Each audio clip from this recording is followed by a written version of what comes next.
¿Qué tal? Buen día. Espero que se encuentren bien. Bueno, les doy la más cordial bienvenida y vamos a ver el día de hoy algunas cuestiones de historia de la criminología en cuanto a su proceso en el pensamiento criminológico de algunos postulantes de la criminología como tal. Pero antes de la semana anterior ya vimos algunas cuestiones sobre derecho penal, algunas cuestiones sobre cómo está relacionada la criminología con el derecho penal, con las ciencias penales, con algunas doctrinas y algunas relaciones en tanto a la psicología, la psiquiatría, la antropología, la propia criminalística. E hicimos algunas precisiones. Entonces, para ello, obviamente, como en todo en la historia, como todo en todas las disciplinas, pues necesitamos de una génesis, necesitamos de un pensamiento previo, del establecimiento de ciertas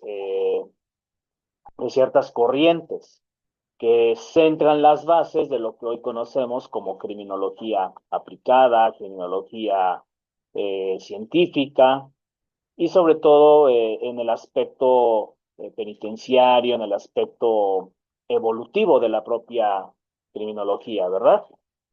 Entonces, en esta parte les voy a compartir su presentación del día de hoy. Es un tema un poquito extenso, pero trataremos de hacerlo muy digerible para que nosotros entendamos esos factores de los cuales nace el pensamiento que hoy día opera en la criminología.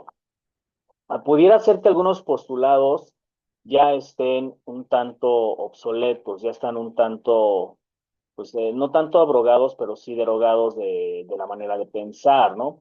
Entonces, en esta parte, nosotros vamos a ir viendo poco a poco estas cuestiones de cómo el proceso evolutivo de la historia de la criminología ha tenido ciertas clasificaciones en cuanto al origen del delincuente, en cuanto a su tipología, en cuanto a su estructura social, su estructura dentro del campo del delito.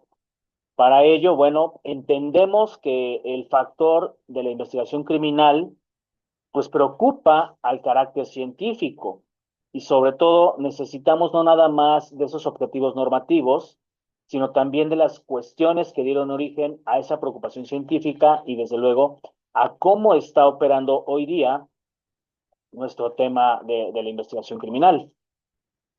Esa importancia derivará sobre algunos postulados filósofos, sobre algunos postulados que dieron opinión a cómo está el problema en cuanto al delincuente. Por ahí, bueno, pues tenemos a los clásicos, ¿no? Como Pitágoras, Heráclito, Protágoras, Sócrates, Platón y Aristóteles, que ellos centran esta parte del pensamiento criminal en una perspectiva un tanto ideológica. Por otro lado, el carácter, o sea, aquí esta parte ideológica de los clásicos no tenía ese sentido científico realista que hoy día opera dentro del plano criminológico. Sin embargo, necesitamos el sistema para que en base a lo empírico nosotros podamos determinar cómo es hoy día esta parte de la clasificación del delincuente con respecto del aspecto científico. Bien, como parte de punto de partida, entendemos los orígenes de la criminología. O sea, nosotros siempre vamos a ver en algunas cuestiones de la vida cotidiana al crimen. O sea, nosotros vamos a entender que la criminología va a estar inmersa en algunos aspectos de la vida cotidiana, de la vida científica, de la vida en este aspecto profesional también. Y desde luego, parte de lo que estamos hablando es que la literatura, el teatro, la poesía tiene esa manifestación del factor criminológico. O sea, entendemos que de repente las personas sacamos los introyectos a partir de las habilidades que vamos desarrollando a lo largo de nuestra vida. Unos tenemos la habilidad para escribir, otros para componer canciones, otros para externar a través de la actuación esas cuestiones, esas partes, ¿no? Que nos aquejan, que nos duelen. Y desde luego la poesía, ¿no? Que tiene su grado subliminal sobre, sobre el factor criminal. Desde luego, para la mitología griega hay esta cuestión de la divinidad con respecto a las conductas criminales y sobre todo por ahí Zeus encuadra esa tipología sin saber del carácter lombrosiano en el cual deriva que el criminal es un homicida nato, ¿no? Entonces, más adelante vamos a ahondar en la parte de la teoría lombrosiana para que entendamos por qué el criminal puede tener tendencias ya desde el nacimiento o se consideraba o se consideraría que el criminal tiene tendencias a delinquir desde el nacimiento. En Egipto, que es de los pioneros en materia de la investigación e identificación criminal, pues entendemos que es el gran precursor junto con China de lo que es la medicina forense y lo que conocemos hoy día como criminalística, como esta parte de la ciencia forense, a través de qué, pues de la identificación de los cuerpos, esa examinación de los cuerpos, y sobre todo que era considerado un arte para quien ejecutaba ese tipo de prácticas.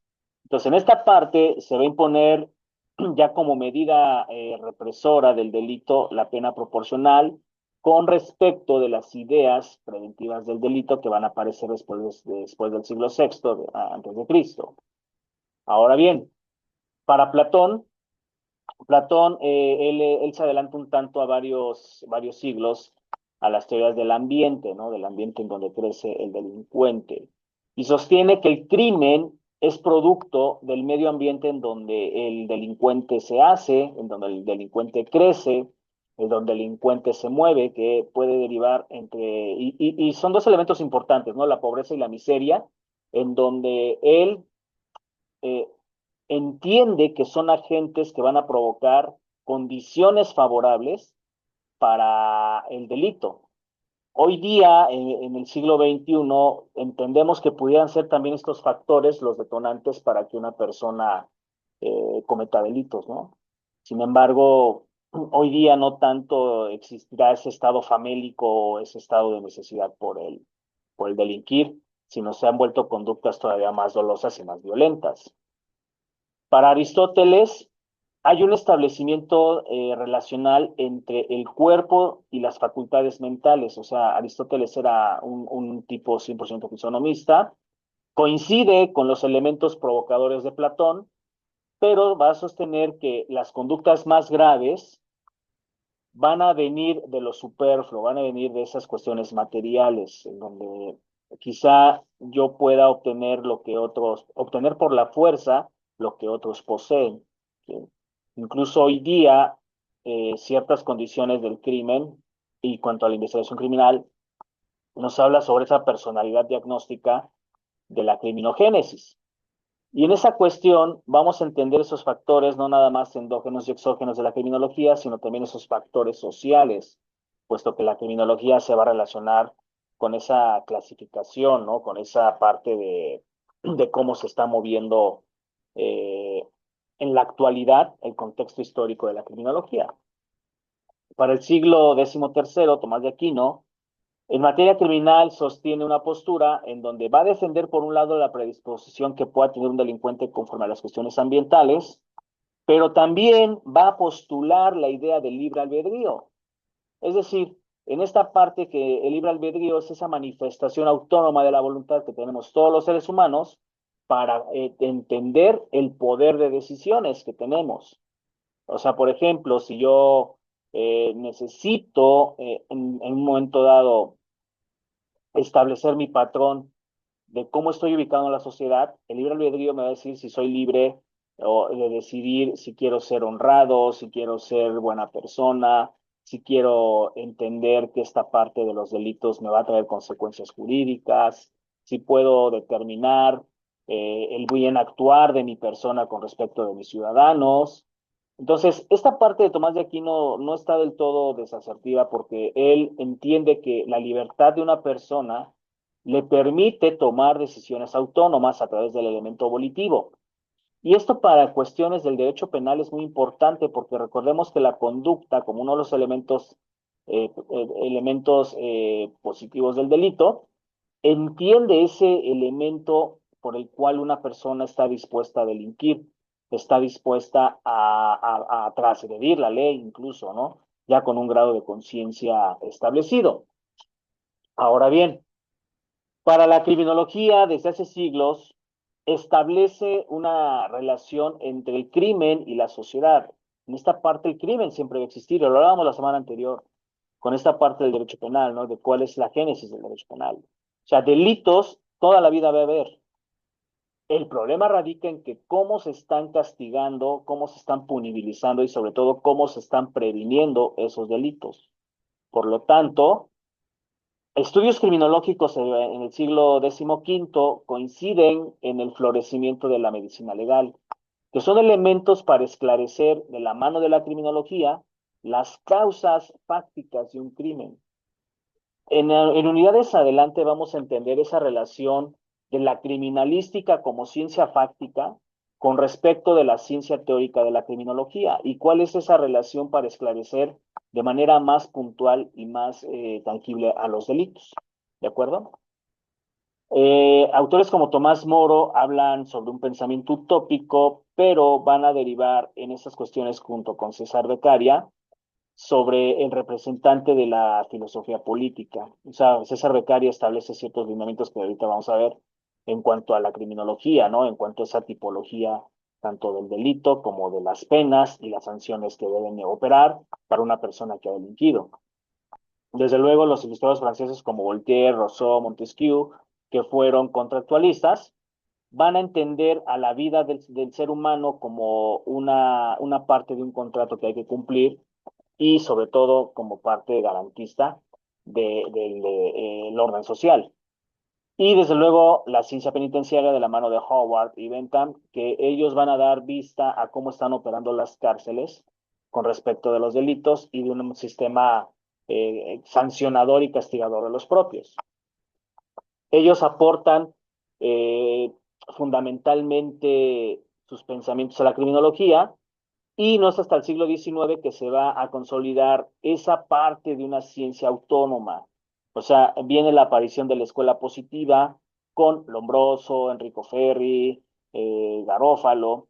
¿Para qué? Para dar las causas científicas, fácticas del crimen, utilizando los elementos del método científico. Recordemos también en la clase anterior que les mencioné que ustedes, criminólogos, necesitan elaborar método científico para poder llegar a una buena investigación criminal. En este punto, si yo no establezco parámetros de la ciencia criminológica, no voy a poder realizar un buen estudio de caso, no voy a poder realizar una buena teoría del caso. ¿Para qué? Para que yo pueda no solo esclarecer esas bases fácticas, sino también esas bases cognitivas, esas bases endógenas, endocrinas, de cómo opera un delincuente en una sociedad. ¿Sí? Para el siglo XIX, teorías como de Emile Durkheim y de Tarve, nos dicen que dan origen a la sociología criminal y tratan de demostrar que dentro de una normalidad estructural se va a posicionar el delito y que el delincuente es considerado hasta cierto punto un ser normal, pero que está difiriendo de cómo se está desenvolviendo respecto de su demás población. O sea, hay que entender esos factores de la sociología para poder comprender por qué los delitos operan, por qué el delincuente a veces sale de ese estrato social y agrede a su propia sociedad. ¿Sí? Hay una teoría de Gunther Jacobs en el derecho penal del enemigo, en donde nos dice que aquel individuo que atenta contra la sociedad es merecedor de la pena punitiva mayor y sobre todo debe de ser segregado de su sociedad, puesto que ya ha agredido a la propia. Sin embargo, aquí yo voy a discrepar un tanto con las teorías de Gunther Jacobs y de Melia Kanselov, en donde ese sistema es poco garante, es atentador contra derechos humanos y sobre todo en México no podría ser operario ese eje sancionador del derecho penal del enemigo porque nosotros pertenecemos a un sistema garantista en materia de derechos humanos. Y nos guste o no, el delincuente posee derechos humanos. ¿Y jóvenes? Bien. En Europa se consigue introducir con mayor fuerza esos tests biológicos por los cuales van a dar origen a las garantías constitucionales. Recordemos que el origen de los derechos humanos es a partir de la Revolución Francesa y de la Revolución Industrial, con esta primera y segunda generación de los derechos políticos, sociales y civiles.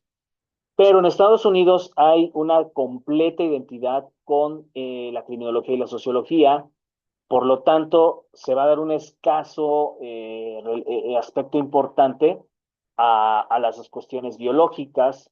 ¿Por qué? Porque entendemos más en Estados Unidos ese factor social, ese factor del por qué puede ser condicionante para que una persona delinca, a lo mejor el estar en un ambiente violento, crecer en un barrio violento, y pudieran ellos entender más predisposición al delito que a lo mejor crecer en un barrio de mejor plusvalía, ¿de acuerdo?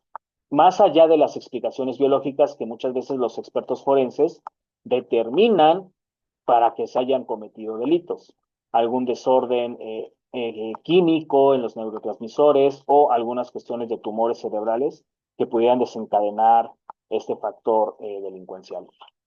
Bien, segundo punto, vamos a ver lo que es ahora la etapa precientífica de la criminología, es decir, esa etapa ideológica que va a tomar posición hasta que llega a la escuela positivista, ¿sí?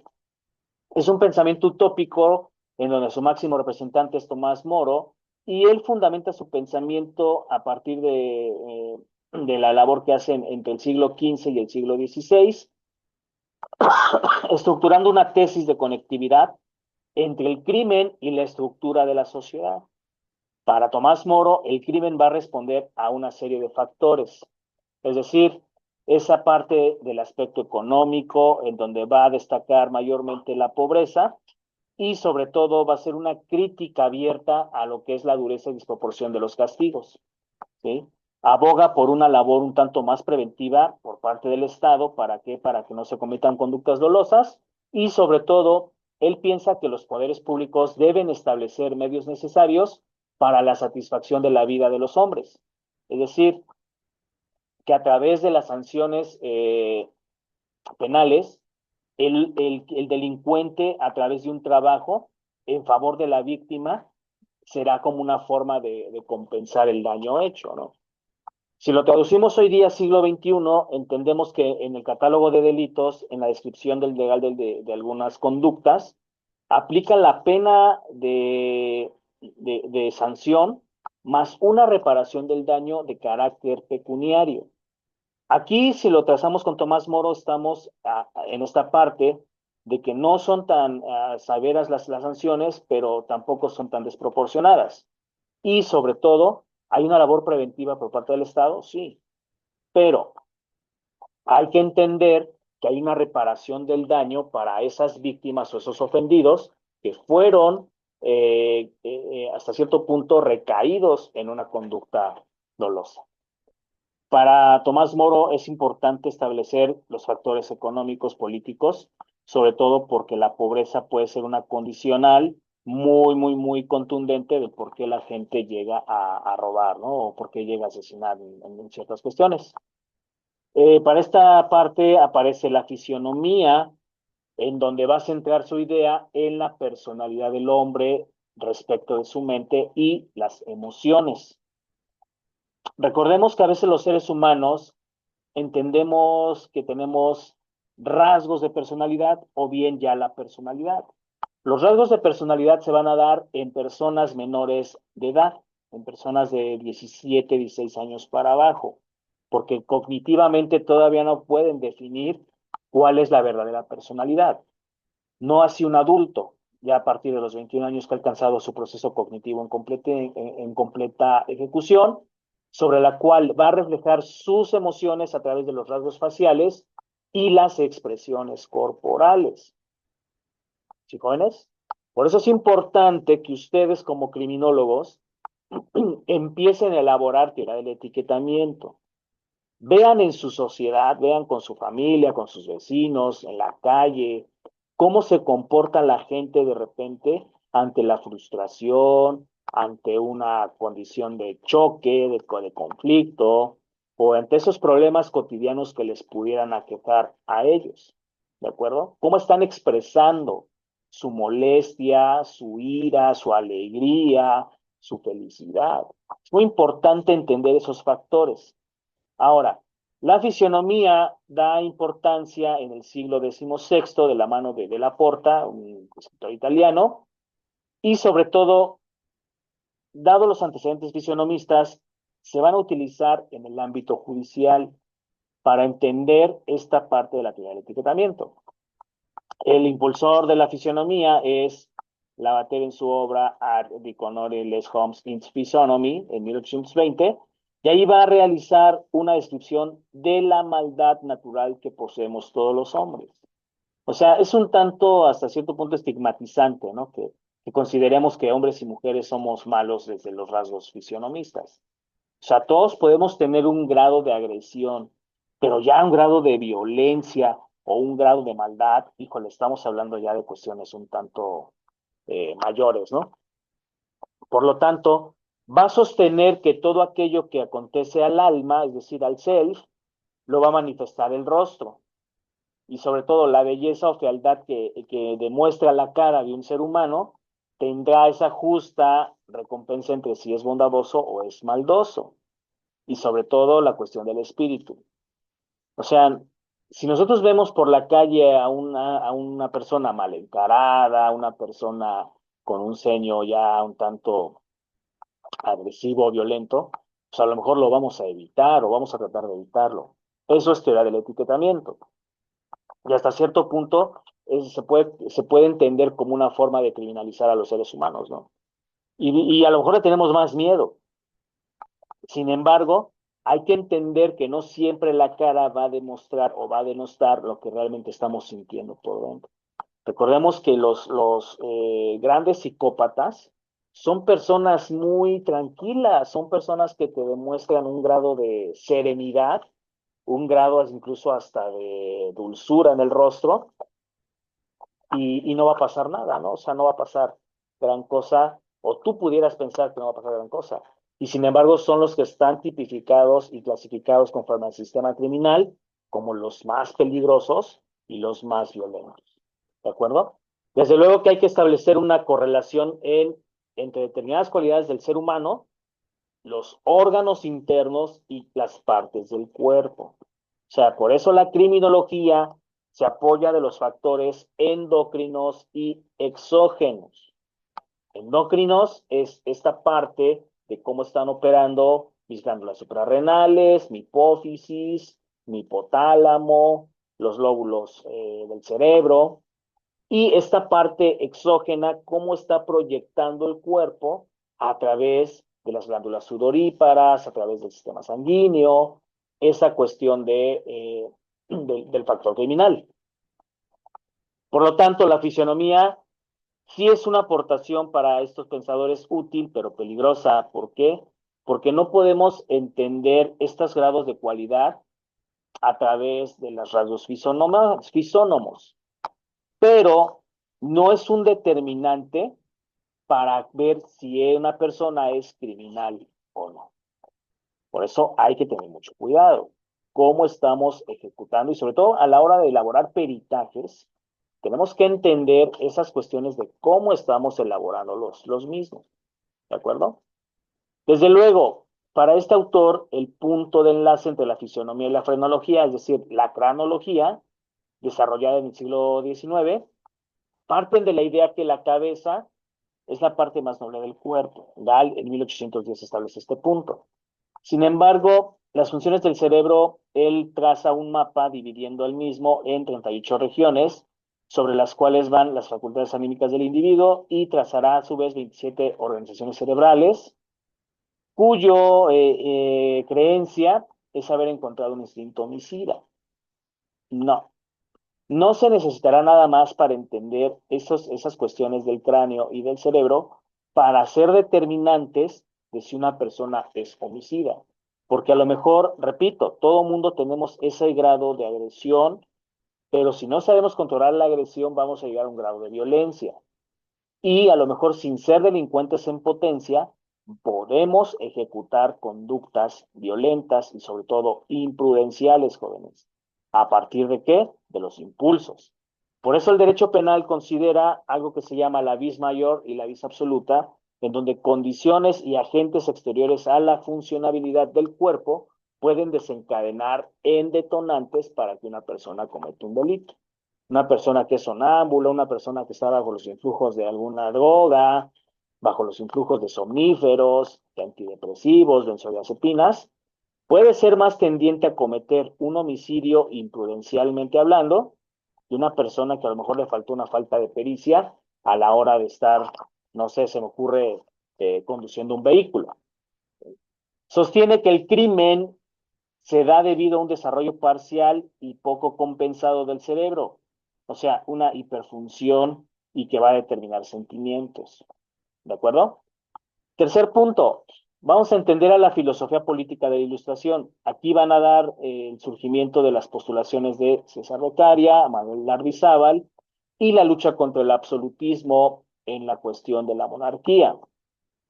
Por tanto, están en contra de las penas crueles y desproporcionadas de ese régimen. Para César Beccaria, en el año de 1774, escribe Des deliti et delle pene, o sea, de los delitos y las penas, que es su obra máxima. Y él va a suponer que dentro de los alegatos, que la denuncia contra la pena de muerte y la tortura deben ser desaparecidas y abolidas. Y está completamente en contra de la desproporción entre los delitos cometidos y los castigos aplicados, porque recordemos que a veces en las monarquías los castigos iban en proporción del grado de afectación que tú hayas cometido del delito, ¿sí? Pero se ejecutaban castigos corporales, como la tortura, los calabozos, en esta parte los azotes, y desde luego las prácticas de las muertes en vida. Hace una crítica feroz hacia lo que es la irracionalidad, la arbitrariedad y la crueldad de las leyes, tanto penales como procesales del siglo XVIII. Por eso, para César Beccaria, parte de la idea de Juan Jacobo Rousseau sobre un contrato social. ¿Por qué? Porque va a extraer ese principio de legalidad, en donde solo los legisladores pueden dictar leyes, pero el propio legislador tiene que representar a la sociedad en general porque se acuerda un contrato social. Por ahí les sugiero que lean el libro de Juan Jacobo Rousseau llamado El Contrato Social. Ahí van a entender mucho de lo que César Beccaria critica y sobre todo reafirma con la doctrina de Juan Jacobo Rousseau entre la desproporción de los delitos cometidos y los castigos aplicados. Porque en esas épocas bastaba, y digo, en esas épocas y en la actual, ¿no? Bastaba con que alguien realizara el señalamiento para que esa persona fuera enjuiciada y fuera hasta cierto punto sentenciada por delitos que no había cometido o por delitos menores y se le aplicaban penas severas y sobre todo muy crueles. ¿De acuerdo? Entonces, en esta parte, el objetivo social que tiene Juan Jacobo Rousseau es entender como objetivo social a los seres humanos. Dos, que al establecerse un contrato social en donde es generador de derechos y obligaciones, se debe encontrar la felicidad de los hombres.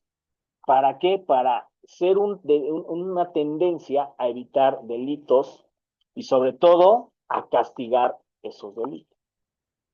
Una sociedad que está bien ordenada, que tiene todas sus necesidades cubiertas, pues es una sociedad que va a delinquir poco. Por eso en Europa hay países, por ejemplo en Países Bajos, en los países nórdicos, en donde la tasa de delincuencia es tasa cero. Las prisiones están completamente o casi completamente vacías. ¿Por qué? Porque los gobiernos establecen políticas públicas para mejorar y sobre todo satisfacer las necesidades primarias y sobre todo ese grado de felicidad que tienen los seres humanos. Requieren dentro de un contrato social que las leyes no sean tan discriminatorias y sobre todo que se ahonde más en el aspecto educativo. O sea, un país educado es un país que tampoco va a tener delitos. Es más, si se habla de perfeccionar la educación, ¿qué nos haría a estos países occidentales de la América Latina principalmente, partiendo de México hacia América Latina, que somos países subdesarrollados, para posicionar de mejor manera a la educación? ¿Sí, jóvenes? O sea, hay que entender que el factor educativo debe de ser operario en un sistema social. ¿Me regalas un poquito de agua, por favor? Ahora bien, en esta parte de la educación, vamos a tener que la pena es inútil, o más bien la pena inútil atenta contra la justicia, pero va a atentar contra las bases mismas del contrato social. O sea, no nada más es establecer penas, no nada más es establecer sanciones, sino también, gracias, sino también este grado de propugnar sobre que las penas sean ciertas, prontas y desproporcionadas. Uh-huh.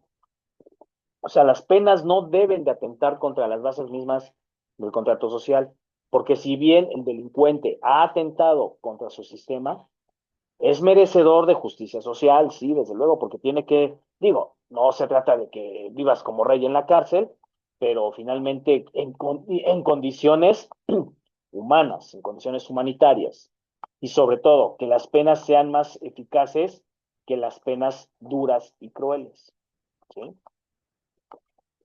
Dice también que la pena es necesaria para prevenir nuevos delitos.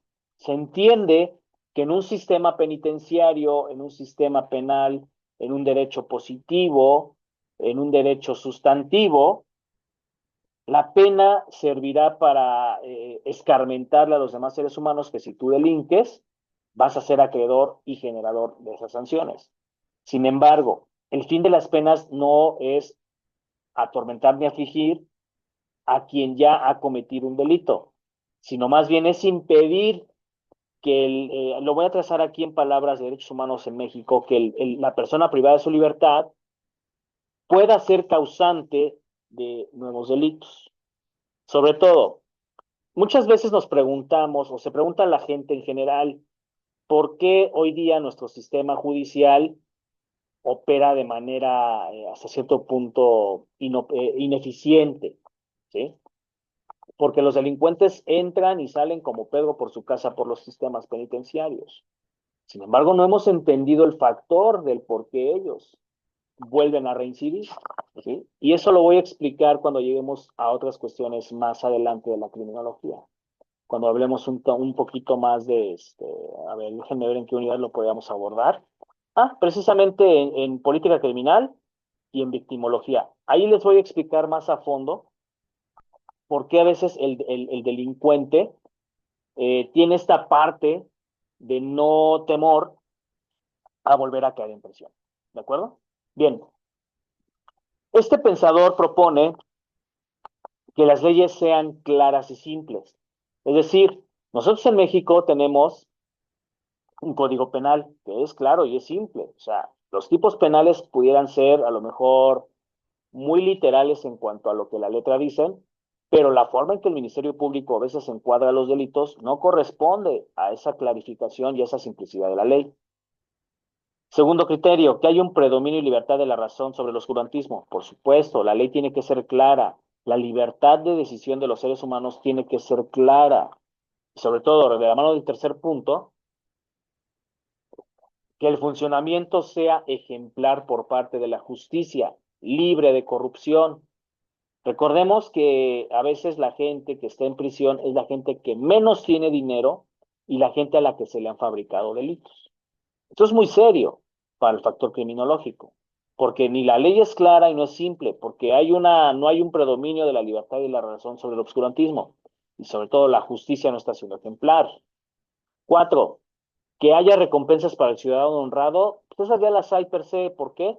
Porque una persona que es cumplida con su sistema jurídico, con su sistema social, pues obviamente va a obtener un premio. ¿Sí? Si tú eres cumplido con, no sé, el pago de los impuestos, obviamente el gobierno te puede condonar, por decirles un ejemplo, ¿no? Y sobre todo el quinto punto es que van a abogar por una elevación de los niveles culturales y sobre todo educativos de un pueblo. Una sociedad que es culta y educada es una sociedad sana, es una sociedad que va a vivir en armonía constante. Por eso entender también a la sociología como parte de la criminología nos permite dimensionar el tipo de sociedad en el que estamos conviviendo, ¿de acuerdo? O sea, ustedes vean en su hábitat, vean en su colonia, vean en su familia, cuál es el nivel cultural y educativo que tiene esa comunidad. Desde la persona que recoge su basura, desde la persona que cuida el agua, desde la persona que cuida la energía eléctrica, que desde luego no toma las cosas que no le corresponden y sobre todo que es respetuosa de sus conciudadanos. Bien, vámonos con Jeremy Bentham. Jeremy Bentham, él en un plano penológico penitenciario, a finales del siglo XVIII y principios del siglo XIX, es el precursor más eminente de los temas penitenciarios a través de su obra El Tratado de la Legislación Civil y Penal. Para él hay tres puntos fundamentales en la criminología. La ciencia penal como delito, es decir, cómo está operando mi factor criminológico con mi factor criminalístico, ¿no? Va a entender al delincuente y sobre todo a la pena. Dentro de sus aportaciones de Jeremy Bentham es la idea de establecer panópticos, es decir, edificios circulares con varios pisos y celdas y a través de ventanas grandes. ¿Para qué? Como una forma de vigilancia y observación u observancia de todas las celdas que operan en una prisión. Un ejemplo, y me late que se los voy a dejar de tarea, un ejemplo de todo esto es cómo opera la cárcel de Lecumberri entre los años de 1900 y 1976. Pues Lecumberri era un sistema penitenciario a través del panóptico, en donde el establecimiento de las crujías, y esto lo tenemos aquí en la infografía, aquí está, esto es parte de Lecumberri. La parte de establecer en la infografía Lecumberri era cómo se vigilaba a través de una torre central todos los puntos cardinales de esa prisión. ¿Sí? Y para la persona que caía en esa cárcel en México, era peor que el propio infierno con una venia aquí y sobre todo lo grotesco del adjetivo, ¿no? Era caer en el infierno prácticamente. Entonces, obviamente Bentham tiene gran trascendencia, ¿por qué? Porque a través de sus condiciones leídas, traducidas, interpretadas y citadas, establece que el sistema penitenciario va a mejorar con base en tres reglas. Por un lado, propone la dulzura, ¿no? La regla de la dulzura, o sea, es decir, la eliminación de sufrimientos corporales. Recordemos que antes en las cárceles había tratos crueles, había tratos inhumanos. La Inquisición es uno de ellos, los calabozos en Europa son otra parte. ¿Establece la regla de la severidad con respecto a los delitos? Sí, sí la establece, pero también una regla de la economía, o sea, tratar de evitar gastos innecesarios. Hoy día, a diferencia de México, en Estados Unidos se establece la pena de muerte porque allá cada PPL le cuesta dinero al Estado. Y en ciertos estados de la Unión Americana opera la pena de muerte como una forma de establecer políticas económicas. O sea, si es una persona que va a compurgar cadena perpetua, ¿para qué lo voy a sostener el resto de su vida? Es mejor eliminarlo del sistema social. Por eso opera la pena de muerte. México, repito, es un país garantista, es un país en apego a derechos humanos porque está adherido a los mismos. No puede operar este sistema aquí porque en primera está abolida la pena de muerte. ¿Sí? Están abolidas los tratos crueles e inhumanos en las cárceles, aunque eso no sucede en la práctica. ¿Las leyes son severas? Probablemente. La finalidad de estas tres reglas es reformar y corregir a los PPLs, o sea, a los presos. en un sistema en donde constituyan no una desgracia no una desgracia para el Estado mismo, sino esta parte de cómo el sentenciado deberá resarcir el daño hecho a su sociedad. ¿Sí? O sea, si ya de por sí Bentham dice que el panóptico me va a dar esta parte de control social sobre la población que está en prisión, yo necesito mejorar el régimen penitenciario a través de la dulzura, la severidad y la economía. Pero, ¿estas tres reglas me permitirán reformar y corregir a los presos? O yo lo corrijo, a los PPLs, ¿no? ¿Por qué? Porque tampoco vas a premiar a una persona que ha delinquido, que ya de verdad agotaste todos los elementos para determinar que sí transgredió a las leyes. Pero tampoco puede ser tan severa la ley, o el castigo en este caso, no tanto la ley, sino el castigo, ¿sí? Y por lo tanto, economizar para determinar un gasto innecesario de un PPL, pues ponlo a trabajar dentro de la prisión, que le cueste su estadía ahí mismo. ¿De acuerdo? Bien, en su obra también va a resaltar que el delito, o en el delito lo fundamental no es el delincuente, sino el hecho que lo llevó a ejecutar una conducta dolosa. Para este autor nos dice que cualquier ser humano es capaz de cometer un delito y sobre todo que no hay diferencias entre el criminal y la persona que respeta la ley. Yo concuerdo con este postulado de Jeremy Bentham. ¿Por qué? Porque repito, nosotros instintivamente, instintivamente podemos cometer un delito. Y lo refería yo la semana pasada, ¿no? Que se necesitan 10 segundos de adrenalina, químicamente hablando, 10 segundos de adrenalina para que tu vida cambie paradigmáticamente. Si lo queremos aterrizar en el plano tangible, ahí está el caso de Pablo Lyle, el actor este de telenovelas y videohomes y todo ese rollo, ¿no? O sea, bastaron 10 segundos de su adrenalina para que él destrozara su vida. Y por un pleito que ni siquiera era. Y era un cuate que respetaba las leyes, ¿no? Y ahora es un criminal porque culposamente cometió un homicidio o provocó la muerte de una persona. ¿Sale? Bien. En esta parte, nosotros entendemos que el hecho es importante para Jeremy Bentham. Sí, es importante. ¿Por qué? Porque nosotros debemos entender al factor criminal como esta parte de cómo se van a respetar a las leyes. O sea, nosotros para eso tenemos el catálogo de delitos, para poder determinar estas reglas del ser y del deber ser. ¿Me explico? Y sobre todo, que nosotros entendamos que estamos expuestos a cualquier momento a delinquir. O sea, el propio estado de necesidad nos puede orillar a delinquir. Una persona que tiene un estado de inanición, una condición famélica ya prolongada, puede robar, puede capaz de privar de la vida a alguien.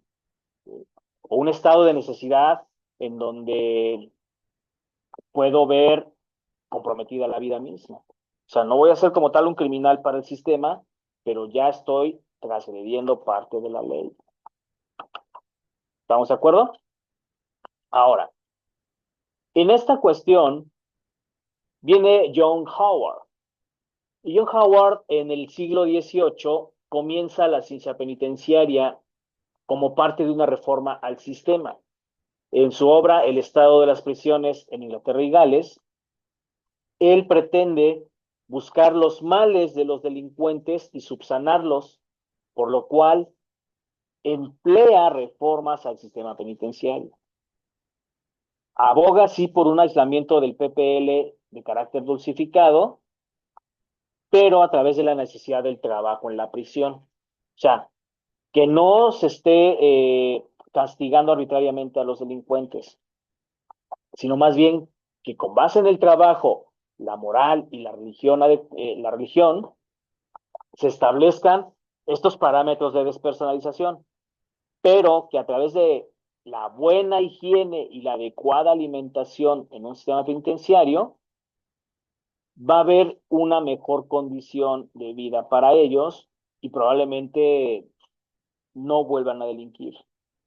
Pero sobre todo, establece una racional clasificación de los penados, o sea, de los sentenciados.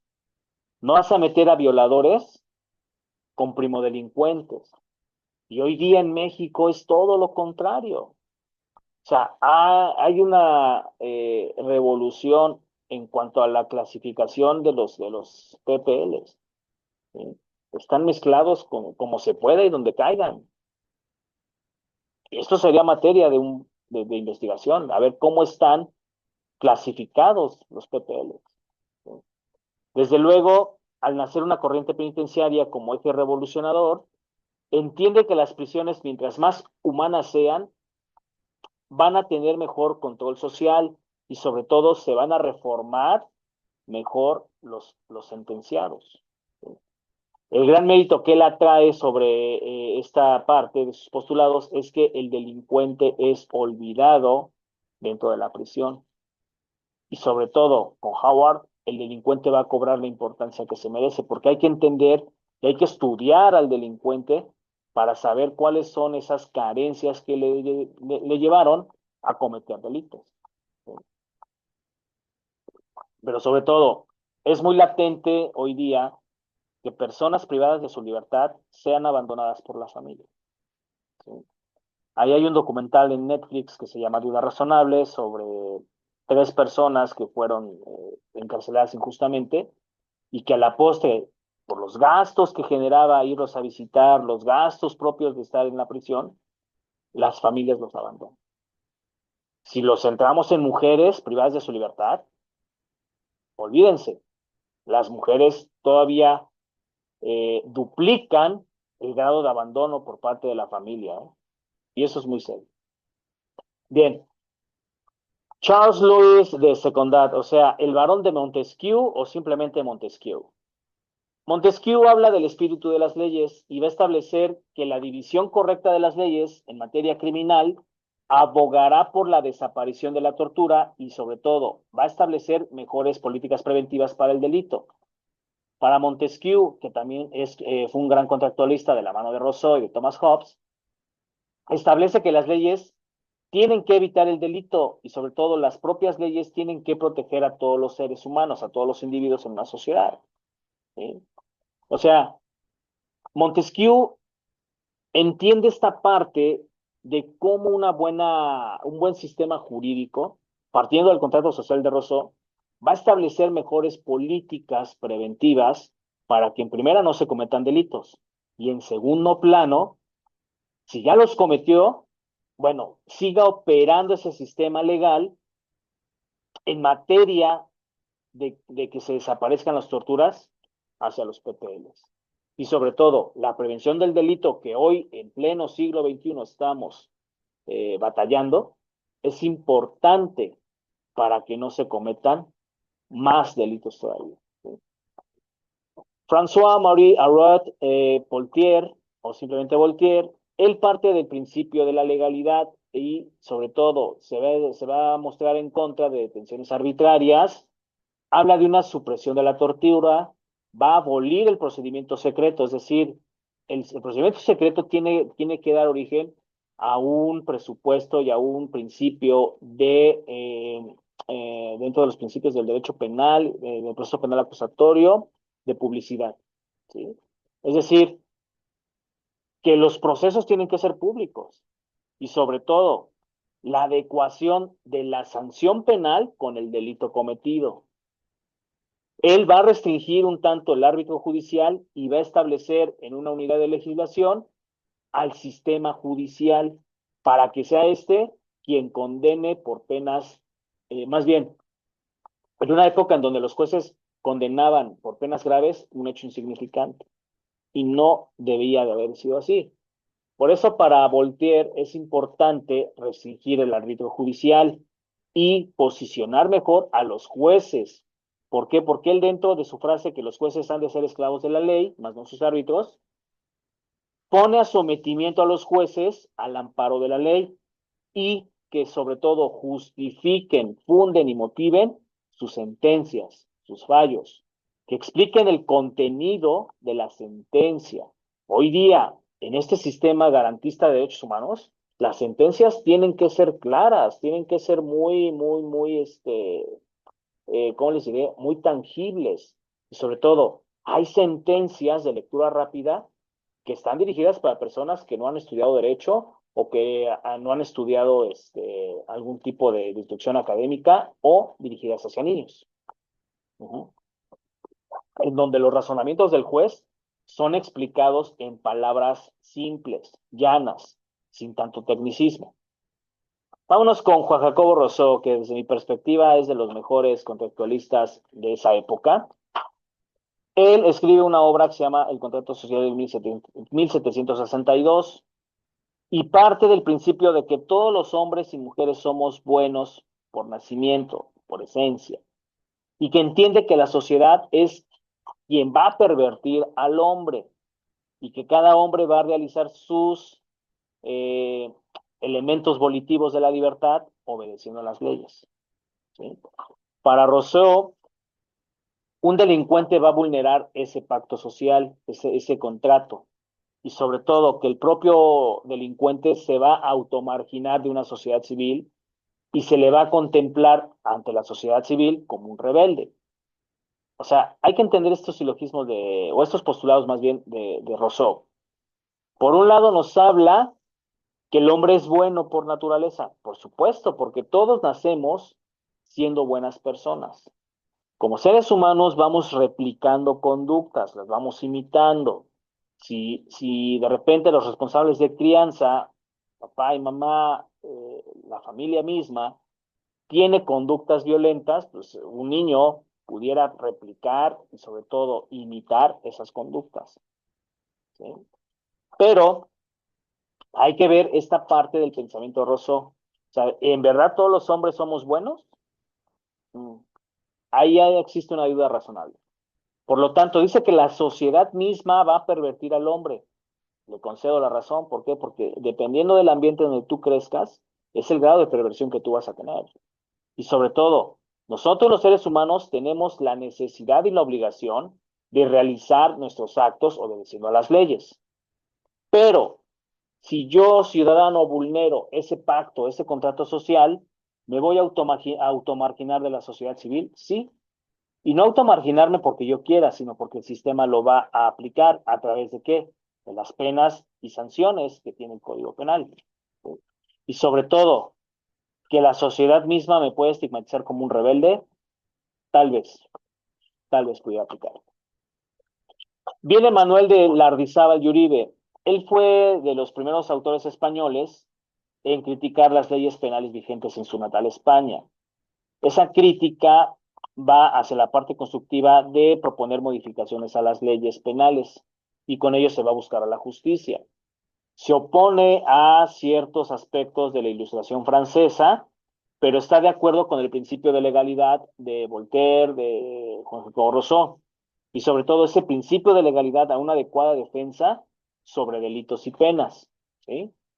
Establece un discurso en 1782 sobre las penas y en el cual, recogiendo el principio de legalidad, nos dice que solo las leyes pueden decretar las penas de los delitos y esa autoridad debe residir únicamente en el legislador. Yo agregaría, no nada más en el legislador, sino también en el juzgador. ¿Por qué? Porque las leyes tienen que ser acorde a la medida de sanción de la que yo voy a ser acreedor por cometer un delito. ¿Sí? O sea, no puede ser posible que a mí me sentencien a 30, 50 años por un delito culposo. Entonces, en esta parte, los legisladores, al ser estudiosos de la propia norma jurídica, deben establecer los parámetros de justicia de la propia ley, de la garantía de la propia ley. Pero, de la mano de los jueces tienen la obligación de aplicarla de manera equitativa, con relación a ese principio de legalidad. ¿Sí? Nos dice que en materia penal no basta con la parte del análisis y estudio de las penas, sino también recoger los tipos del delito. O sea, centra su estudio en el análisis de las penas, pero deberemos entender a la tipicidad de los delitos. Ahora bien, él establece los tipos de delitos, que hay delitos contra la religión, es decir, contra la divinidad, contra lo que va a atentar contra Dios. Las costumbres, porque recuerden que una de las fuentes del derecho es la costumbre, que son esos comportamientos reiterados, consensuados, que se van aplicando día con día hasta que se convierten en una ley. Delitos contra la tranquilidad, porque recuerden que todo delito puede perturbar la paz pública. Y sobre todo delitos contra la seguridad pública o privada. O sea, nosotros como seres humanos, seres sociales, nos debemos a una colectividad y debemos entender el elemento público y privado. El elemento público es esa relación de subordinación que tenemos contra el Estado. La característica privada es esa relación que tenemos con respecto de quiénes, de, ¿cómo les diré? De los particulares. ¿Y cómo es? Bien. Entonces, en esta línea, en materia de derecho penal, él hace aportaciones que parecen totalmente evidentes, pero en el siglo XVIII habla de una no penalización de los actos internos. Aquí, esto lo vamos a ver en los siguientes temas cuando les hable de iter criminis, ¿sí? Cómo va a operar el elemento interno y externo conforme al camino del delito. Pero aquí él ya hablaba de esa no penalización de los actos internos. Es decir, un acto interno es esa parte ideativa de un delincuente en donde a lo mejor yo puedo maquinar, asesinar a un grupo de personas, las armas que voy a utilizar, los momentos, el grado de dolo. Pero se va a quedar ahí. Y sobre todo, él parte de que solo puede haber delitos a través de la conducta exterior, a través de los movimientos corporales ya ejecutados y sobre todo la consumación del delito. Va a propugnar por una pena exclusiva nada más a la persona que haya cometido el delito. O sea, no persona distinta que no haya cometido el delito. ¿De acuerdo?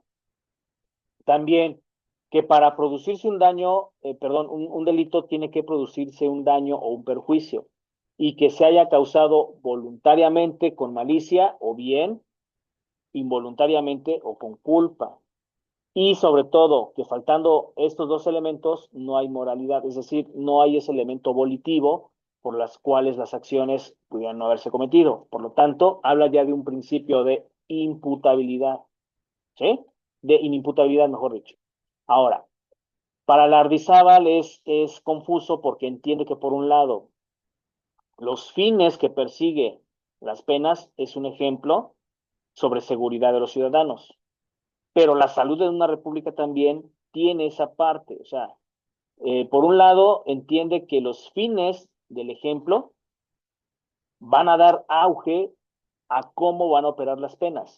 Si estamos hablando que la seguridad de los ciudadanos tiene que ser garantista, la salud de una república también, obviamente el fin de la pena tiene que ser correccionista, perdón, tiene que ser correctivo y sobre todo que sirva como escarmiento para poder reparar un daño causado.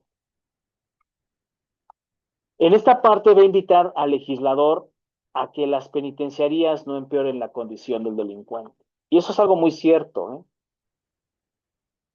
Muy, muy cierto. ¿Por qué? Porque muchas veces las cárceles o las prisiones no mejoran la situación de los PPLs o de los delincuentes en este caso, ¿sí? Al contrario, la van a empeorar porque a veces son verdaderas escuelas o universidades del crimen, ¿sí? Otro de los principios que este autor español aporta es el de proporcionalidad. Recordemos que hoy día también la pena en México es proporcional porque las penas van a cumplir un fin. Son útiles sí, siempre y cuando sean proporcionales, es decir, que si el delito es grave, la pena sea mayor y sobre todo más dura, pero que también estos delitos graves sean perturbadores de la sociedad y de la religión. Él sigue tocando el tema de la religión. Que las penas van a recaer sobre la vida, el cuerpo, la honra y los bienes. Y si en esa proporcionalidad, si la pena contra la vida Pues, digo, aquí en México no opera la pena capital, pero tiene que ser la pena máxima, ¿sí? Que si va en contra de la honra, pues hay que entender cómo opera el catálogo de delitos para delitos contra la honra, delitos patrimoniales. Él dice que la pena de muerte es un medio eficaz, pero que no debe ser usada con frecuencia y se va a mostrar en contrario de las mutilaciones y los azotes. Esto es algo contradictorio, porque si no estás en favor de las mutilaciones y los azotes, mucho menos puedes estar en favor de la pena de muerte. ¿Sí? O sea, nadie, ni siquiera el propio sistema, tiene ese derecho de privar de la vida a otra persona. Al contrario. O sea, establece que las mutilaciones y azotes solo deben importarse a delitos denigrantes. Pues tampoco, tampoco.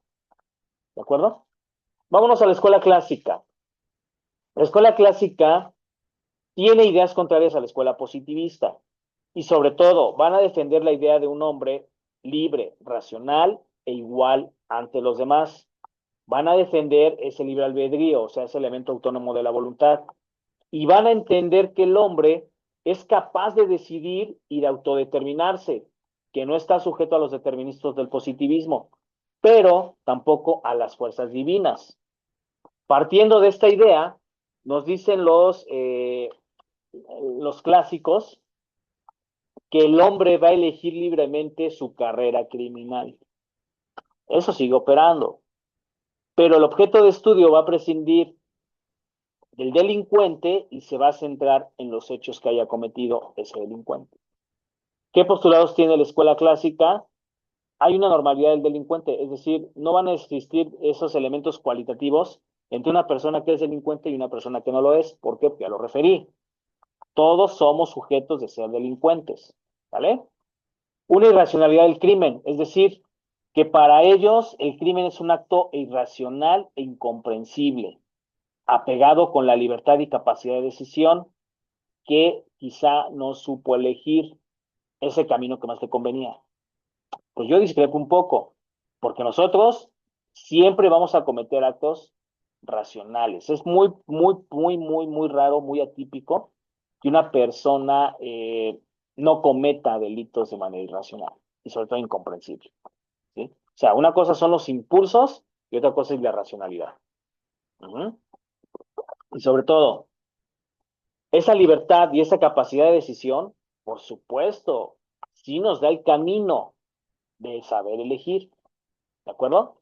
Establecen una prioridad entre el hecho sobre el delincuente, pero solamente va a aparecer el sujeto activo como estudio del delito y ya no se le va a prestar mayor atención. ¿Ok? Hay una explicación situacional, sí, el crimen es consecuencia de ese mal uso de la libertad, pero definen que también todos los ciudadanos somos criminales en potencia, porque, ya lo acabo de referir, porque todos somos libres. ¿De acuerdo? Va a tener enfoques reactivos, ¿por qué? Porque en esta parte la penología funda sus teorías en la legitimación y la delimitación del castigo. Sacan conclusiones sobre el cuándo, el cómo y el por qué se deben castigar los delitos. O sea, esa pena proporcional del por qué el delito se ha consumado y entender esos elementos objetivos, subjetivos, normativos de la propia norma jurídica. Aportan a las políticas criminales o a la política criminal. En esta parte, si legitima el uso sistemático del castigo como un instrumento del control del crimen.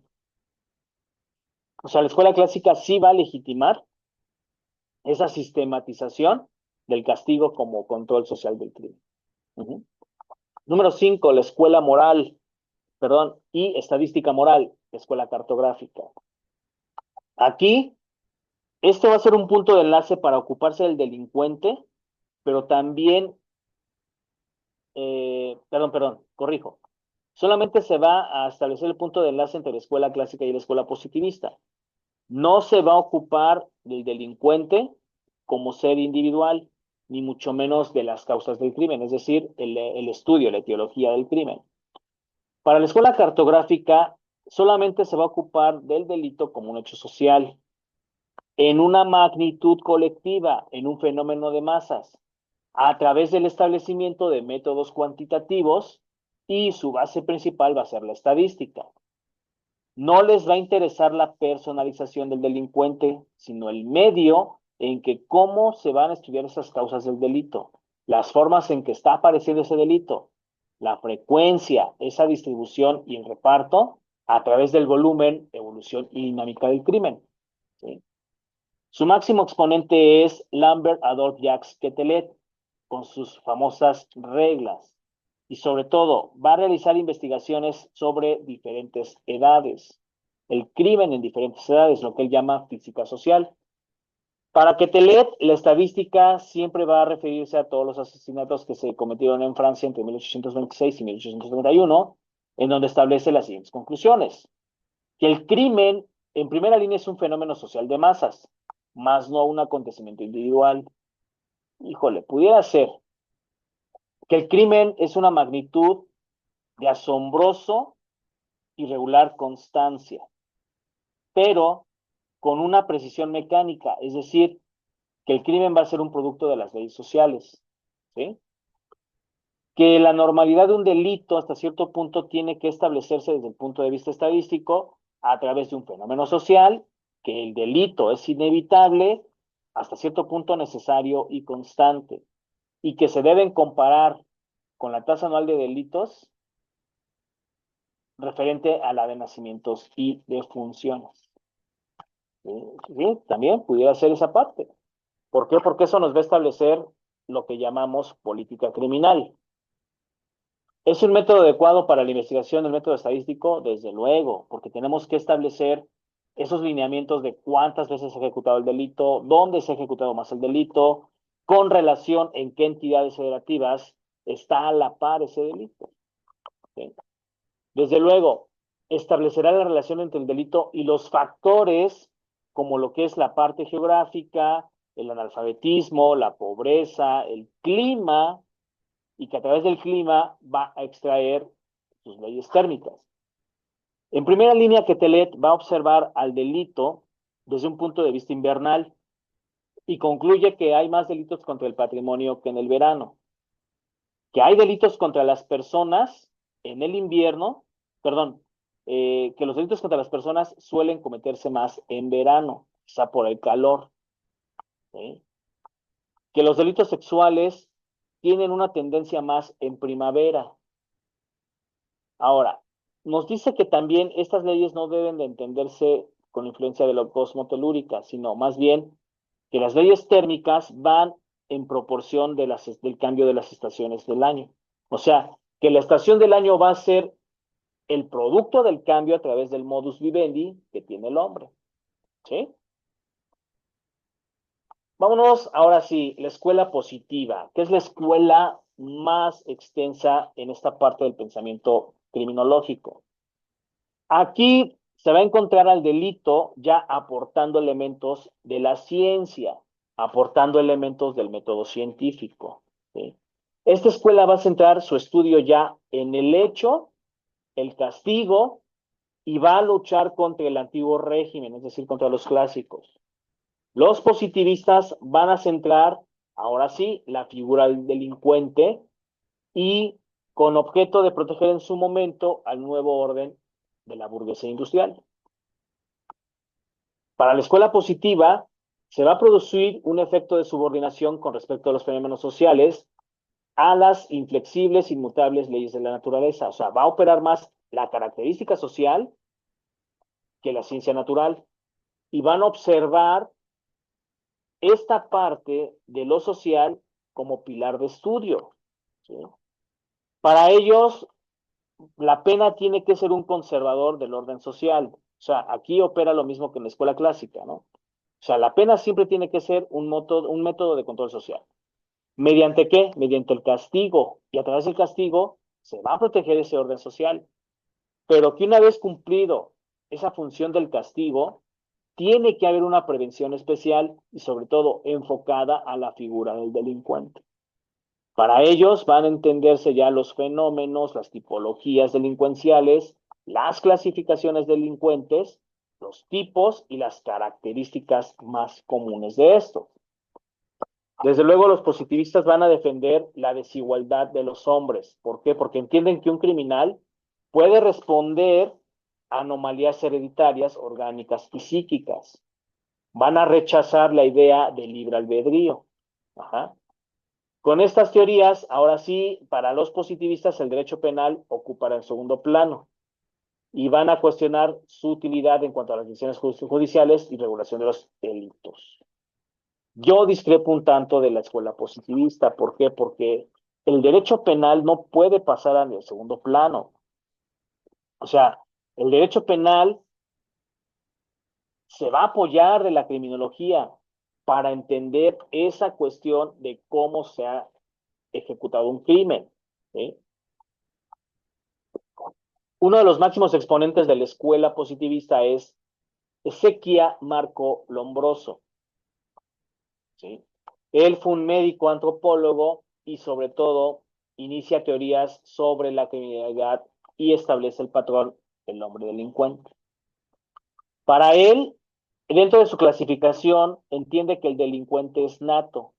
¿Por qué? Porque va a representar una serie de anomalías en cuanto a las características atávicas o degenerativas del delincuente, entendiendo que los factores atávicos son esas cuestiones heredadas por los antepasados o precursores de nosotros mismos. El delincuente atávico es un producto de la relación primitiva de la humanidad. Considera que es un ser poco evolucionado, o sea, hipoevolucionado, es decir, que viene de un proceso incompleto y sobre todo que es consecuencia de sus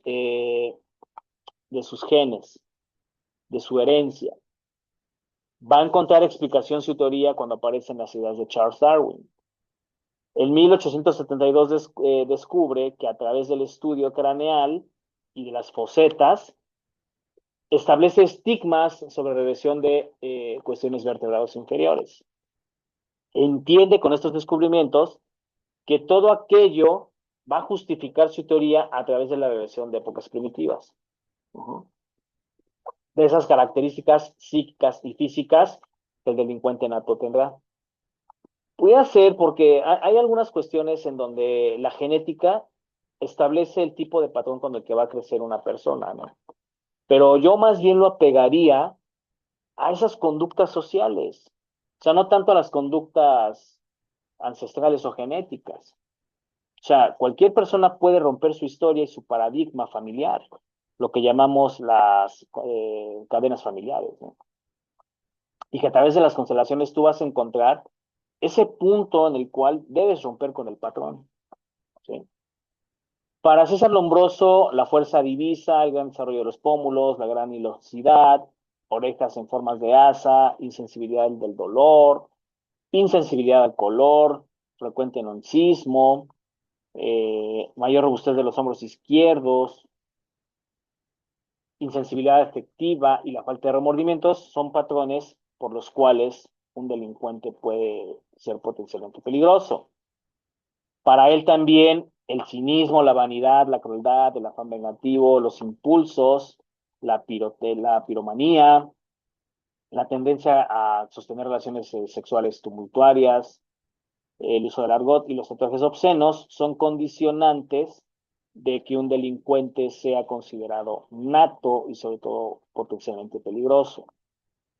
Para todas estas teorías, jóvenes, necesitaríamos recurrir a estímulos a postulados psiquiátricos. Y muchas de estas respuestas las vamos a encontrar en el DSM-5 de los trastornos psiquiátricos. ¿Sí? El segundo elemento, según la clasificación de César Lombroso de los delincuentes, va a ser a través del delincuente locomoral, que lo va a establecer como una especie de idiota moral al comprender esa falta de sentimiento o por la falta de educación. Son indiferentes afectivamente, entran en colisión con la ley, son indiferentes en cuanto a la transformación del odio. O sea, esa indiferencia la van a transformar en odio, en venganza o en ferocidad por el hecho de hacer mal.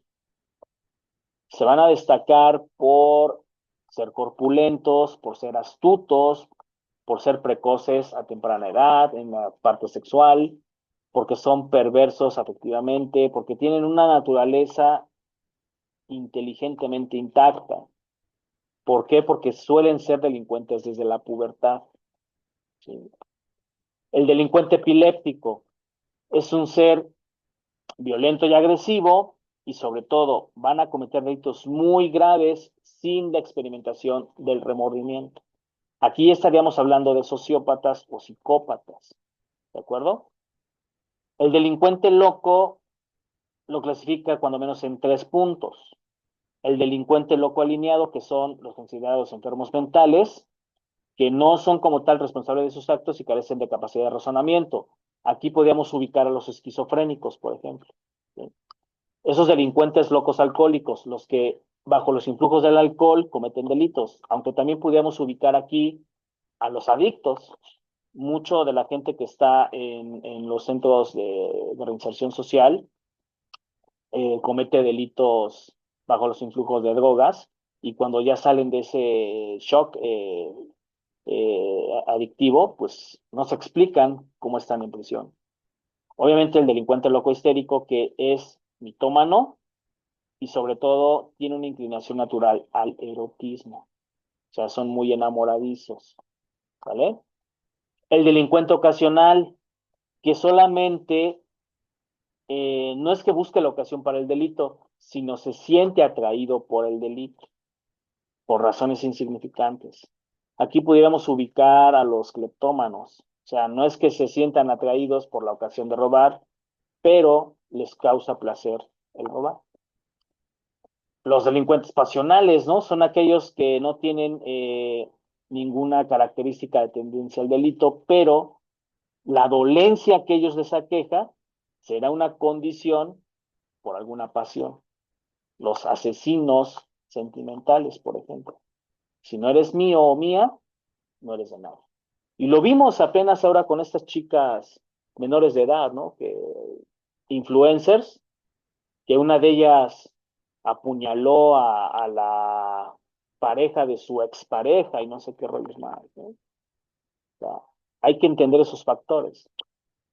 Desde luego, Lombroso trata de integrar al atavismo, o sea, esas cuestiones ancestrales, antepasados y cuestiones remotas a través del morbo y la epilepsia. Dice que el delincuente va a carecer de sentimiento moral, puesto que está regresando a sus etapas anteriores. ¿Sí?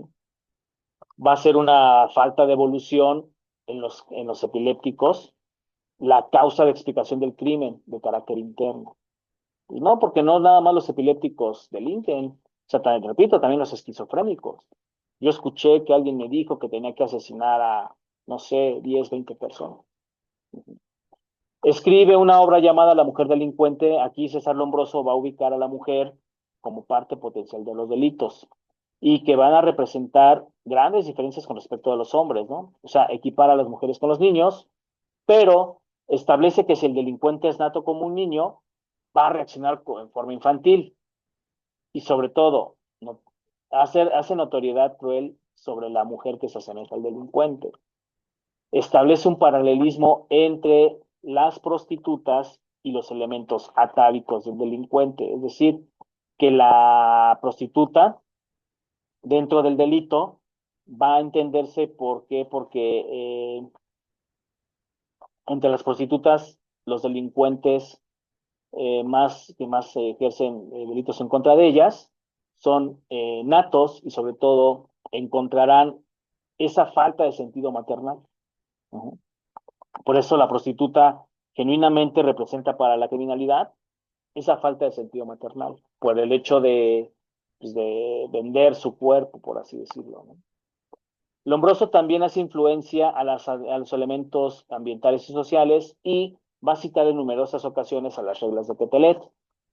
Va a considerar que el hombre es tendiente al delito dependiendo de su organización social, de la educación que ha recibido y de las circunstancias en que se ubique, al establecer esos factores ambientales, pero también esos factores endógenos del ser humano. Llega a interrelacionar el aspecto físico con las estaciones del año, o sea, las famosas reglas de Quetelet, pero que específicamente en invierno, entre los meses de diciembre y potencialmente en enero, se van a producir más falsificaciones y más estafas. Establece que la criminalidad es un resultado de carácter natural. ¿Por qué? Porque la naturaleza misma aporta la materia prima y la sociedad va a marcar las adecuaciones y condiciones para cometer el delito. Sin embargo, también va a ser relevante esa condición meteorológica, la raza, la densidad de población, el uso de alcohol, los factores educativos y económicos. ¿Para qué? Para observar a la criminalidad. Y sobre todo, que la criminalidad, él determina que la criminalidad, sobre todo más violenta, se va a dar en las clases más bajas de la sociedad. Y que los delitos de fraude pudieran ser más propicios de las clases acomodadas. No está tan errado, ¿eh? No está tan errado, porque de repente en las clases más bajas es donde hay mayor índice de criminalidad y los famosos delitos de cuello blanco se dan entre las clases altas, las clases más y mejor posicionadas. ¿Sí? Distingue que los tipos de criminalidad en cuanto al atávico va a corresponder a verdaderos criminales y sobre todo a aquellos fatalmente predispuestos al crimen, pero del lado de una criminalidad evolutiva, que es la que va a definir la propia ley. ¿Sí? Para Lombroso, en conclusión, dice que el delincuente nace y no se hace. Híjole, hay una disyuntiva ahí que sigue operando todavía en esta modernidad, ¿no? Si para él el delincuente nace y no se hace. Desde luego, Lombroso establece que en contrario a la retribución, la pena debe de ser la retribución y contraria a la venganza, que su fin es proteger el orden social y que en casos muy extremos pudiera aplicarse solamente la pena de muerte. ¿Sí, jóvenes? Entonces, hoy día entender los postulados de Lombroso, hay que determinar si todavía pudieran ser operarios y fungibles, sobre todo factibles para los seres humanos, y más en estos sistemas de hoy día, del siglo XX. Yo desde mi perspectiva entendería que ya no son tanto operarios estos postulados del Lombroso, sobre todo porque México, repito, es un país sumamente garantista. ¿De acuerdo? Vámonos con Enrico Ferri. Enrico Ferri fue un sociólogo y significa el segundo autor de mayor relevancia en la escuela positiva. Él establece una obra que se llama Los nuevos horizontes del derecho penal y el derecho procesal penal. Con él surge las teorías de la sociología criminal, se considera el padre de esta, y sobre todo, para él, los factores sociales van a ser fundamentales en cuanto a la explicación de hechos criminales. ¿Por qué? Porque con la escuela positiva, y Enrico Ferri demuestra la no existencia del libre albedrío. Esto lo considera un elemento subjetivo. ¿Por qué? Porque la propuesta de Enrico Ferri era más determinista. O sea, todo puede estar predestinado. Respecto de las leyes penales y su escasa incidencia, Ferri habla de una saturación criminal en donde se va a constatar que el medio social es el condicionante para cometer el número determinado de delitos. Para Ferri, la venganza no es, la pena no es la venganza ni el castigo, sino más bien es un sistema de defensa para la sociedad de acuerdo con la peligrosidad del autor del crimen. ¿Sí? Acepta por primera vez la individualización de la pena y sobre todo acepta la sentencia indeterminada. Establece que la pena no es absolutamente eficaz si no es dura. Híjole, ahí estamos ya en problemas, ¿no? Pero que la pena misma cuando es dura va a implicar una disminución de delitos y sobre todo él por primera vez adopta la sustitución penal, o sea, los sustitutivos penales. ¿Sí? El crimen para Enrico Ferri responde a una dinámica propia de la sociedad, pero que es progresiva y se tiene que dar una eliminación de factores criminógenos. Para Enrico Ferri es más importante la prevención que el castigo. Así de simple. Rafael Garófalo. Rafael Garófalo es abogado, jurista y sobre todo acuña por primera vez el término criminología. En esta parte, al divulgar diversos postulados positivistas, entiende que el positivismo centra su exclusividad en la figura del delincuente en detrimento del delito. Es decir, Por primera vez Garófalo define qué es el delito como tal. Entiende que el delito es una característica criminal que va en contra de los sentimientos de piedad que poseemos los seres humanos y sobre todo esos sentimientos de probidad, por ejemplo, la honradez. Para él entiende que toda persona delincuente carece tanto de la piedad como la probidad, es decir, la honradez. Garófalo no puede dividirse el delito y el delincuente. Él coincide con las ideas lombrosianas en cuanto a la idea de las anomalías atávicas, psíquicas y morales. Dice Garófalo que la idea del hombroso en cuanto a esta parte no es una condición patológica, sino una variación psíquica que se transmite por vía hereditaria. Entiende también que el factor social sí es parte relevante, condicionante, valorativa y hereditaria sobre los componentes medioambientales. ¿De acuerdo? Él establece una tipología de delincuentes. Primero va a distinguir a los asesinos, a los delincuentes violentos, a los ladrones y a los criminales lascivos, es decir, los degenerados. La pena para Garófalo dice que establece que solo es criminal el asesino. Y sobre todo, Garófalo siempre va en contracorriente sobre la parte abierta de libre albedrío, pero se muestra como un abierto partidario de la pena de muerte. ¿Por qué? Porque aquel que elimina y perturbe la convivencia social merece ser eliminado de ese sistema social. Parte de la idea de la selección natural de las especies, en la cual se debe condenar a muerte a todo aquel que no se adapte al medio. Eso está fuera de lugar, eso no puede suceder. Y sobre todo, que aquellos que no muestren una conducta de vida civilizada deben ser eliminados por su conducta criminal. Por eso les decía que en Estados Unidos tienen mucho estas ideas de Garófalo. O sea, para ellos, el delincuente ya no es un ser civilizado y sobre todo genera un gasto económico. Por eso debe ser suprimido del sistema social. Vámonos con el positivismo criminológico en España. Bueno, consta de etapas perfectamente diferenciadas. Por un lado, se va a enfocar en el bandolerismo, en los secuestradores, en los delitos de sangre. Durante el franquismo tiene una escasa significación en materia criminológica, pero también va a dar grandes obras sobre españoles exiliados en Sudamérica. Esta escuela opera desde 1976 hasta la actualidad y uno de los exponentes es Pedro Dorado Montero.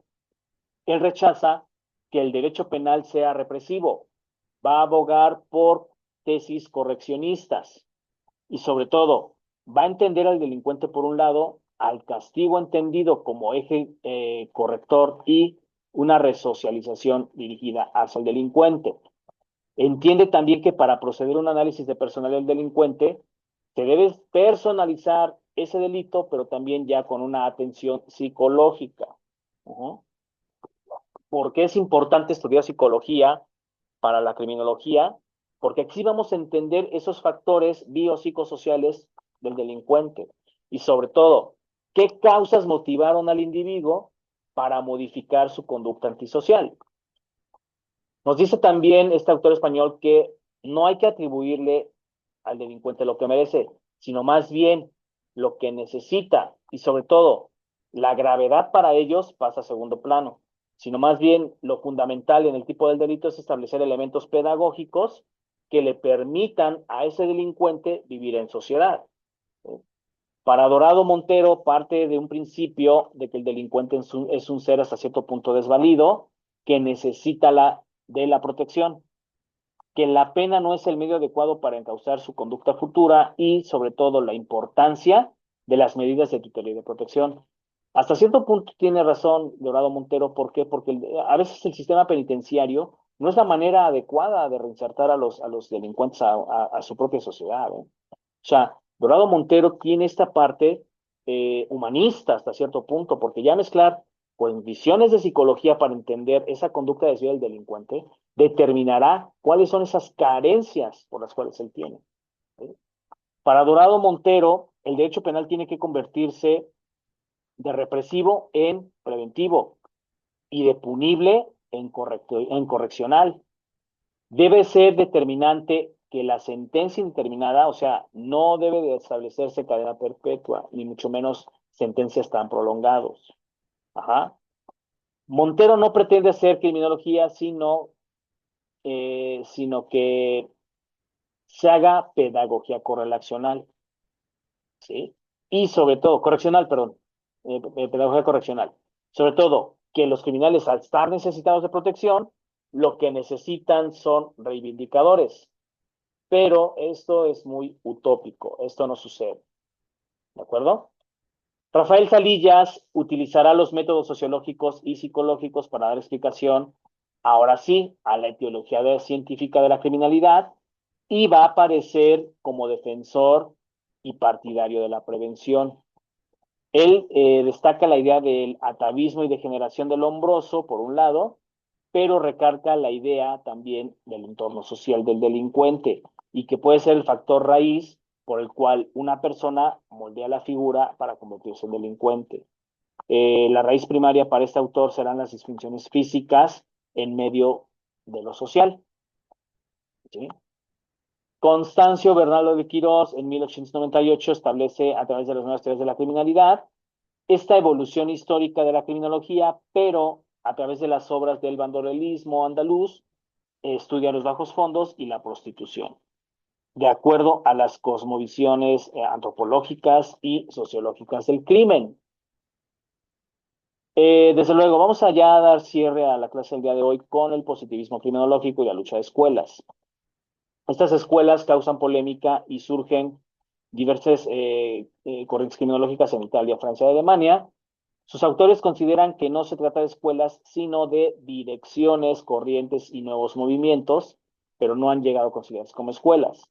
Consideran a las escuelas en esta parte sobre las condiciones de Francia, en Lyon, en donde no dan una explicación antropológica del crimen, sino más bien esas circunstancias individuales de la persona y sobre todo atienden a los factores externos o ambientales.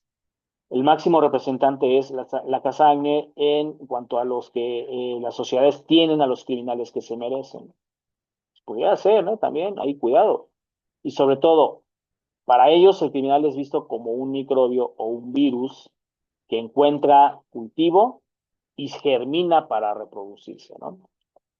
Factores que conforman su estudio del crimen son los individuales, que son de poca relevancia, pero con una fatal determinación. O sea, esas cuestiones de la característica individual no son un determinante sobre el crimen. Los factores sociales y condiciones económicas, pobreza, marginación, miseria, son trascendentes y consideran que son los verdaderos desencadenantes del crimen, ¿vale? Hacen un estudio importante entre lo que es el elemento urbano y los elementos rurales. Recordemos que las zonas rurales son las de mayor marginación y pobreza en cualquier sociedad, ¿vale? Nos dice también este autor, Aubry, que el crimen es un virus y que necesitará de condiciones adecuadas para multiplicarse. Pues no es como un virus. Finalmente, el crimen se propicia, ¿no? Por algunas condicionantes sociales. La teoría psicosocial de Tardé, que ataca directamente las teorías del Lombroso, nos dice que la criminalidad no es un fenómeno antropológico, sino social, gobernado por la imitación, lo que hablábamos al principio de la sesión. Para Lombroso siempre serán las cuestiones atávicas o poco evolutivas del ser humano, las condicionantes por las cuales el delincuente es nato. Para Tardé va más enfocado a los sistemas sociales y sobre todo a la imitación y replicación de conductas, ¿vale? Desde luego, todos los elementos y actos importantes ejecutados bajo el imperio del ejemplo van a ser estas condicionantes para qué? Para la vida esencial del ser humano. Y sobre todo, que las conductas las vamos a imitar unos de otros. Considera que el crimen no es ajeno a la moda y a la imitación. Pues no, yo no estaría tan en desacuerdo con sus postulaciones. El criminal nos dice que es un imitador y la principal crítica se va a centrar en el hecho de considerar que el delincuente imita conductas y ejecuta modismos. La sociedad también es la responsable del crimen. ¿Por qué? Porque al imitar buenos o malos ejemplos, el delincuente va a atender esas cuestiones criminales. La escuela de Marburgo, su representante von List, que es alemán, dice que el delito es un acontecimiento de la vida social. O sea, volvemos a aparecer aquí con las ciencias sociales, que va a ser un resultado de la idiosincrasia del infractor al momento de las circunstancias que lo rodean. Pues pudiera ser, porque también si uno, repito, si uno ve conductas, las imita, las normalizan, pues es muy latente que una persona cometa delitos, ¿sí? Hay tres causas del crimen, sí, los defectos de personalidad, nos va a decir también que hay condiciones del déficit en cuanto al proceso de socialización, o sea, esa pérdida de la socialización, y sobre todo esas cuestiones de la bancarrota en la justicia criminal. A ver, vamos a compartir lo que nos va a contar. Sí. Aquí, por ejemplo, nos dice que hay defectos de personalidad, sí, porque recordemos que mucha de la gente que delinque pudiera estar bajo cuestiones de trastornos de personalidad, ¿no? Hay un déficit en el proceso de socialización, sí, porque cada vez las sociedades confiamos menos, y más hoy día. Si nos entramos al plano de México, la gente está iracunda, la gente es violenta por el grado de agresión que estamos viviendo en estos momentos. Y que la bancarrota en la justicia penal va a incidir en el creciente incremento de tasas de crimen de reincidencia. No estoy tan desacuerdo, ¿por qué? Porque en México sucede exactamente lo mismo. La justicia penal no está reinsertando adecuadamente a los PPLs. Todo lo contrario, los está perfeccionando para que salgan todavía más agresivos y más violentos a delinquir. Repito, cuando veamos política criminal y victimología, les voy a explicar de la mano del ter criminis cómo operan estos criterios. ¿Vale? Nos habla de una escuela de la defensa social.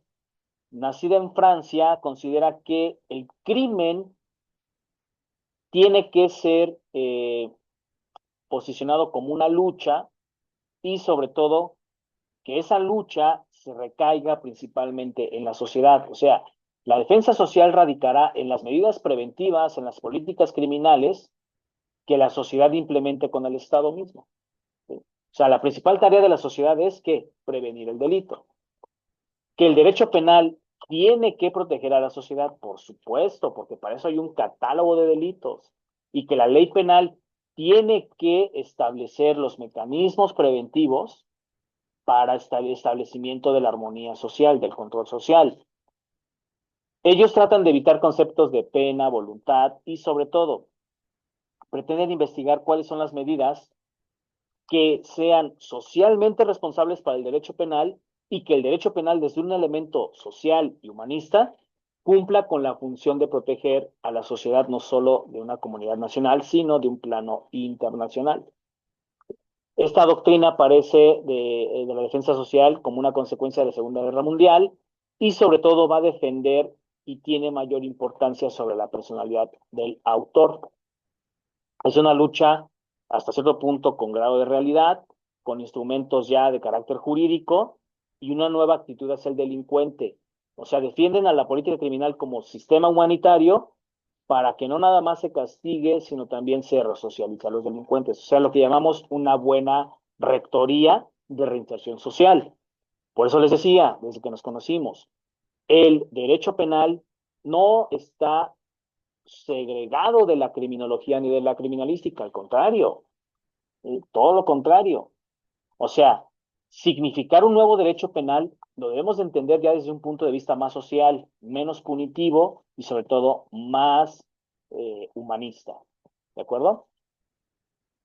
Que al no imponer penas, no se debe ser punitivo, o sea, no se debe ser hasta cierto punto positivista, sino más bien humanista, socialista, en la punta de la prevención, la educación y las medidas curativas de acuerdo con los rasgos de personalidad del delincuente. esta parte va a ser una política criminal desde cierto punto de vista humanista, apegado a derechos humanos. Bien, jóvenes, con esto concluimos la sesión del día de hoy. Repito, es un poco extenso esto de las corrientes del pensamiento criminológico y sobre todo la tarea de ustedes será, a través de estas diapositivas y unas lecturas que ya tienen en la plataforma, analizar de mejor forma en dónde está parada hoy día la criminología como no sistema represor, no como sistema punitivo, sino como sistema analítico y sobre todo como un sistema de sociología. O sea, cómo estamos operando hoy día todos los intervinientes en la justicia penal, en la prevención del delito, si estamos de acuerdo o no con las teorías todavía lombrosianas, con las de Enrico Garófalo, las de Enrico Ferri, perdón, y las de Rafael Garófalo, ¿sí? O estos nuevos paradigmas de la criminología aplicada, ¿sí? O sea, la criminología, al ser una ciencia multicausal, multiexplicativa, tendrá que tener elementos sociales y sobre todo direccionarlos a una buena medida de prevención de las conductas violentas. ¿De acuerdo? Les deseo excelente día y bueno, quedo yo atento a sus comentarios en la plataforma, por favor. Excelente tarde.